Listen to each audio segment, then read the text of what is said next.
वो जो महत्वपूर्ण बीमारियां होती हैं जिनको कि वो देखते हैं, जिनसे वो डील करते हैं, उसमें सबसे पहले एक होता है अस्थमा, जिनको हम बोलते हैं। एक होता है काला दमा, जिसको हम सीओपीडी बोलते हैं, जो कि बीड़ी सिगरेट के धुएं से या जिस तरह का आजकल के दिल्ली के जैसे शहर में पोल्यूशन से हमारा पोल्यूशन का पार्टिकल साइज होता है 2.5, उसके उसका पोल्यूशन उसका हमारे एनवायरनमेंट में होने से उसके जो लेवल बढ़े होते हैं, उसकी वजह से हमारे फेफड़ों पे या हमारी ओवरऑल ज़िंदगी की लंबाई पे कितना फ़र्क पड़ता है। तो उसमें एक बहुत महत्वपूर्ण बात जो सामने आई थी वो ये आई थी कि जो दिल्ली में लोग रहते हैं वो लगभग लगभग 8.5 से 11.5 साल उनकी ज़िंदगी कम हो रही है। नमस्कार, मैं हूं प्रवीण और आप देख रहे हैं इंडिया टाइम 24 न्यूज़। जैसे जैसे मौसम बदलता है, इन्फेक्शन के खतरे भी बढ़ जाते हैं। सर्दियों की आहट शुरू हो चुकी है, दिवाली आ रही है, तो निश्चित तौर पर पॉल्यूशन का खतरा भी बढ़ेगा। और पॉल्यूशन से क्या कुछ बीमारियां आपको जकड़ सकती हैं, कैसे आप इनका बचाव करें, अपने बच्चों का बचाव करें, ये समझने के लिए आज हम पहुँचे हैं अंसारी हॉस्पिटल में। और मेरे साथ मौजूद हैं chest specialist doctor Sachin Baliyan. Doctor Sachin, बहुत बहुत स्वागत है। नमस्कार जी, आप सब लोगों का बहुत बहुत धन्यवाद। आप लोगों ने एक अपने चैनल के माध्यम से लोगों को जो जागरूक करने की मुहिम चलाई है, उसके लिए हम आपका बहुत धन्यवाद देते हैं और आशा करते हैं जो आज जानकारी हम लोग आपसे शेयर करेंगे उससे बहुत लोगों को इस मौसम से अपने आप को बचाने के लिए स्वस्थ रखने में बहुत सहायता उपलब्ध हो। डॉक्टर सचिन, सवालों की शुरुआत मैं इसी से करूंगा कि एक चेस्ट स्पेशलिस्ट आखिरकार होता क्या है और किन बीमारियों का इलाज करता है, ये हमारे दर्शकों को बताएं। नमस्कार जी। मैं डॉक्टर सचिन बालियान हूँ। मैं यहाँ अंसारी हॉस्पिटल में एज अ चेस्ट स्पेशलिस्ट काम करता हूँ। एज अ चेस्ट स्पेशलिस्ट, जैसा कि बहुत लोगों ने देखा है, स्पेशली कोविड के बाद हम लोग एक बहुत ज़्यादा जागरूक हुए हैं इस बारे में कि छाती के विशेषज्ञ जो चेस्ट स्पेशलिस्ट होते हैं वो अपने आप में एक पूरा ही अलग तरह की स्पेशलिटी है। अगर हम आम भाषा में बात किया जाए तो जो एक छाती के विशेषज्ञ होते हैं या चेस्ट स्पेशलिस्ट होते हैं, वो जो महत्वपूर्ण बीमारियां होती हैं जिनको कि वो देखते हैं, जिनसे वो डील करते हैं, उसमें सबसे पहले एक होता है अस्थमा, जिनको हम बोलते हैं। एक होता है काला दमा, जिसको हम सीओपीडी बोलते हैं, जो कि बीड़ी सिगरेट के धुएं से या जिस तरह का आजकल के दिल्ली के जैसे शहर में पोल्यूशन से, या फिर जो अगर आपका घर या आपकी रिहाइश किसी ऐसी जगह है जहाँ पे आसपास किसी इंडस्ट्री जहाँ से धुआं निकलता है, उसके धुएं से दिक्कत होती है। उसके अलावा फिर हम जो बहुत ज़्यादा लोगों को बोलते हैं वो बोलते हैं सीजनल ब्रोंकाइटिस, जैसे कि सीज़न बदलने पे आपको सांस की दिक्कत होना, खांसी ज़ुकाम होना बार बार सीज़न मौसम बदलने पर। या फिर एक जो बहुत महत्वपूर्ण हमने देखा अभी कोविड का, जो एक हम लोगों को एक इतने भयंकर दौर से गुजरे हैं, उसमें भी जो कोविड का मुख्य जो शरीर के अंदर दिक्कत थी वो लोगों के फेफड़ों के अंदर ही थी, लोगों के लंग्स के अंदर थी, वो हम डील करते हैं।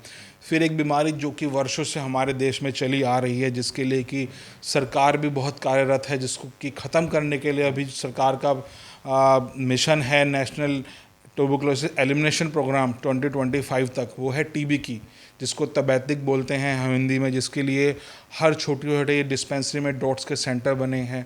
उसमें भी अधिकतर हम ही लोग हैं चेस्ट स्पेशलिस्ट जो कि कार्य मुख्य निभाते हैं हम वहाँ पे, तो अधिकतर ये हैं। डॉक्टर साहब, दिवाली का त्यौहार आ रहा है और ऐसे में पोल्यूशन भी होगा, और पोल्यूशन का वैसे ही दिल्ली में बहुत ज़्यादा जो है राजनीति में भी लोग बयानबाजी करते हैं पोल्यूशन पे। ये कितना खतरनाक लोगों के लिए हो सकता है और कैसे इससे बचा जाए? जी, तो पोल्यूशन की रही बात, जैसे बिल्कुल इसमें कोई दो राय नहीं है कि जो पोल्यूशन है वो अपने आप में एक बहुत ख़तरनाक परेशानी है लोगों के लिए, ना कि सिर्फ उन लोगों के लिए जो कि किसी लंबे वक्त से किसी बीमारी से ग्रसित हैं, जैसे कि किसी को हार्ट की दिक्कत है, किसी को गुर्दे की किडनी की दिक्कत है, या फिर जो लोग पुराने टाइम से टीबी से संक्रमित हुए थे, कुछ लोगों को जिनको अस्थमा है या सीओपीडी काले दमा जैसी बीमारी है, उनको तो वो बिल्कुल उनकी जो बीमारियां हैं उस पर वो एक बुरा प्रभाव डालता है जो कि नॉर्मल से ज़्यादा होता है। लेकिन इसके साथ साथ में जो एक व्यक्ति, आप और हम, जो कि बिल्कुल तरह से एक तरीके से माने कि हम स्वस्थ व्यक्ति अपने आप को मानते हैं, उनकी लाइफ पे भी बहुत ज़्यादा असर डालता है। अभी अगर आपने देखा होगा यूजुअली हमारा ये मौसम जो ख़राब हुआ है दिवाली के आसपास ख़राब होना शुरू हो जाता है। अब की बार अगर हम देखें अपनी ओपीडी जो हम यहाँ हॉस्पिटल में देख रहे हैं, हमारे पास ऐसे मरीज़ जो कि हमारे पास बार बार आ रहे हैं कि हमारे को खांसी हो रही है, गला ख़राब हो रहा है, ठीक नहीं हो रहा, सांस में से साँस जैसी हमारे को आवाज़ आने लग जाती है, वो हमारे पास अब की बार थोड़े पहले आने शुरू हो गए हैं। आज अगर आप देखें तो मौसम जो है बाहर का थोड़ा सा धुआं ज़्यादा लग रहा है। इसका मतलब ये है कि जब हमें धुआं महसूस होता है, पोल्यूशन आंखों से दिखना शुरू होता है, उससे पहले ही हमारे फेफड़ों पे उसका असर आना शुरू हो जाता है। अभी पिछले 1 महीने पहले ही की न्यूज़ है, शिकागो की यूनिवर्सिटी है, उनकी एक बहुत बड़ी स्टडी आई थी जिनमें ऑल ओवर वर्ल्ड उन्होंने रिसर्च की थी कि जो एक हमारा पोल्यूशन का पार्टिकल साइज होता है 2.5, उसके उसका पोल्यूशन उसका हमारे एनवायरनमेंट में होने से उसके जो लेवल बढ़े होते हैं उसकी वजह से हमारे फेफड़ों पे या हमारी ओवरऑल ज़िंदगी की लंबाई पे कितना फ़र्क पड़ता है। तो उसमें एक बहुत महत्वपूर्ण बात जो सामने आई थी वो ये आई थी कि जो दिल्ली में लोग रहते हैं वो लगभग 8.5 से 11.5 साल उनकी ज़िंदगी कम हो रही है। सर, आपने कहा कि सरकार ने एक टारगेट रखा हुआ है कि 2025 तक ट्यूबरक्लोसिस जो है ख़त्म कर दिया जाएगा। आपको लगता है एज ए डॉक्टर जिस हिसाब से हमारे देश में आबादी है ये संभव हो पाएगा? ये आपने एक बहुत महत्वपूर्ण क्वेश्चन और पॉलिटिकली क्वेश्चन भी पूछ लिया है। देखिए, सरकार का एक बहुत बड़ा मकसद होता है कि हमें टारगेट देना, क्योंकि एक नॉर्मल व्यक्ति का एक तरीका होता है काम करने की, मुझे ये एक टारगेट मिला हुआ, मुझे इस तक कुछ काम करना है। तो उसके तहत गवर्नमेंट ने एक ईयर हमें डिफाइन करके दिया है। तो है। लेकिन हाँ, यस, डिफ़िकल्ट है, लेकिन बात यही है कि जब तक हम उस तरफ एक वार फुटिंग पे एक काम नहीं करेंगे तब तक ये सोचना भी हमारे लिए थोड़ा सा मुश्किल है। डॉक्टर साहब, ज़्यादा वक्त आपका नहीं लेंगे। जिस तरह से पोल्यूशन पर आपने बात की, तो क्या मास्क इसमें हेल्प कर सकता है? जिस तरह से कोरोना में लोग मास्क लगाते थे बचने के लिए वायरस से, क्या मास्क लगाकर पोल्यूशन से बचा जा सकता है? जी, बिल्कुल।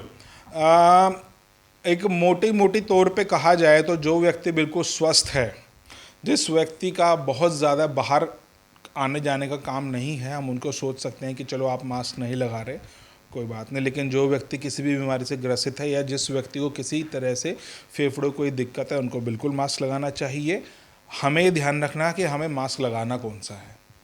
जो एक नॉर्मल ब्लू कलर के मास्क हम लगाते हैं जो कि नॉर्मल बीमारियों शायद आपको बचा लें, वो हवा को फिल्टर करके जिस हवा के पार्टिकल से आपको सांस की दिक्कत होगी या जिन गैसों से दिक्कत होगी उसको वो रोक नहीं पाते। तो अगर हमें मास्क का इस्तेमाल करना है तो हमें ये ध्यान रखना है, जैसे हमने कोविड में भी बोला था कि हमें लगाना है N95 मास्क।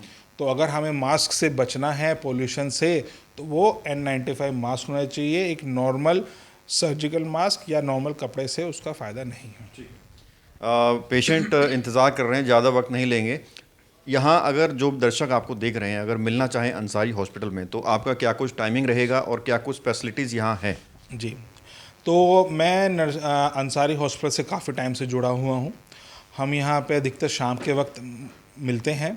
तो कभी भी कोई व्यक्ति, कोई भी मरीज़ हमसे अगर मिलना चाहता है तो हॉस्पिटल में फ़ोन करके किसी भी दिन हमारा अपॉइंटमेंट ले सकता है। हम यहाँ डेली शाम में 4:30-5 बजे के बाद डेली मिलते हैं, तो यहाँ आप हमसे मिल सकते हैं। और रही बात किस तरह की हमारे पास उपकरण सुविधाएं उपलब्ध हैं, किस तरह की जांचें उपलब्ध हैं, तो हमारे पास यहाँ एक बहुत अच्छी फैसिलिटी है कि हमारे पास सिटी स्कैन, जो कि आजकल के टाइम में हमने कोविड में देखा है कि बहुत ज़रूरत थी छाती के मरीज़ों को, वो हमारे पास बिल्कुल यहाँ पे अंदर ही हॉस्पिटल में अवेलेबल है, तो वो हम बड़े आराम से कर सकते हैं।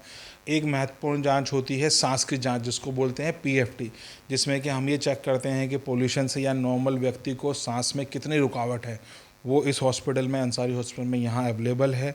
दूसरी जांच होती है दूरबीन की जांच फेफड़ों की, जिसको बोलते हैं ब्रोंकोस्कोपी, वो भी इस हॉस्पिटल में अवेलेबल है, जो कि हम प्रतिदिन कर सकते हैं अगर मरीज़ को उस चीज़ की ज़रूरत हो।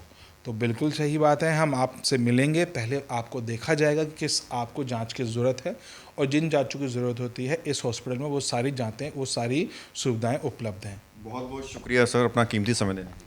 धन्यवाद जी, धन्यवाद, थैंक यू वेरी मच। तो ये थे हमारे साथ डॉक्टर सचिन, जिन्होंने बहुत अच्छी बात है कि मेरा कुछ सवालों के जवाब तो इन्होंने बिना पूछे ही दे दिए, और निश्चित तौर पर ये इंटरव्यू आपको काफ़ी सारी जानकारी देगा।